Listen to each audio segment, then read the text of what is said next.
తనకు clean chit ఇవ్వడంపై Jagtial MLA Sanjay స్పందించారు. తాను బీఆర్ఎస్ పార్టీ నుంచే ఎమ్మెల్యేగా పోటీ చేసి గెలిచానని చెప్పారు. ఇప్పటికీ ఆ పార్టీ ఎమ్మెల్యేగానే ఉన్నానని తెలిపారు.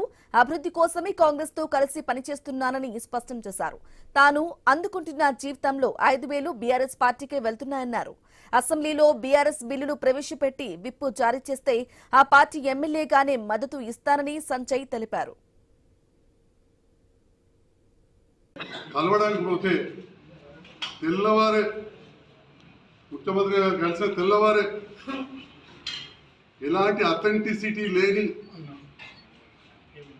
ఆధారాలు లేని మీడియా ప్రచారంతో నేను ఇవ్వలే స్టేట్మెంట్, ముఖ్యమంత్రి గారు ఇవ్వలే, నాతో మంత్రులు ఇవ్వలే, కలిసి పనిచేస్తామని చెప్పి పోయి నేను చాలా కప్పితే వారు నాకు అండవ కప్పితే నేను కాంగ్రెస్లో చేరేట్టని చెప్పి బీఆర్ఎస్ నాయకులు వచ్చి నా హాస్పిటల్ మీద రచ్చ చేసి నా దృష్టి బొమ్మ తలబెట్టారు. నాకు ఒక అవకాశం కూడా ఇవ్వలేదు వివరణ ఇవ్వడానికి, నాకు ఒక నోటీస్ ఇవ్వలేదు.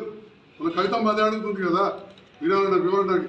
ఎస్, ఎవరికైనా ప్రజాస్వామ్యంలో హక్కు ఉంటుంది. మర్డర్ చేసినోడికే, హత్య చేసినోడికే ట్రయల్ నడుతుంది కోట్ల.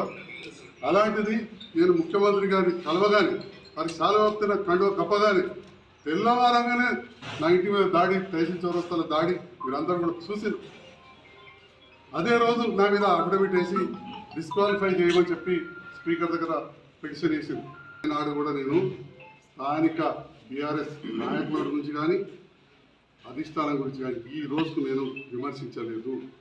పనులు జరుగుతున్నాయి కాబట్టి, జగిత్యాల అభివృద్ధికి నిధులు వచ్చాయి కాబట్టి, ముఖ్యమంత్రి గారు నేను పోతే కానీ మంత్రులు కానీ మిగతా నాయకులు కానీ నన్ను ఆదరించి నాకు పనులు చేస్తున్నారు కాబట్టి, జగిత్యాల ప్రజలకు పనులు చేస్తున్నారు కాబట్టి నాకు కాదు, నాకంటే ఏముంటుంది పర్సనల్ అందరూ అనుకున్నట్టు అంత లేవు.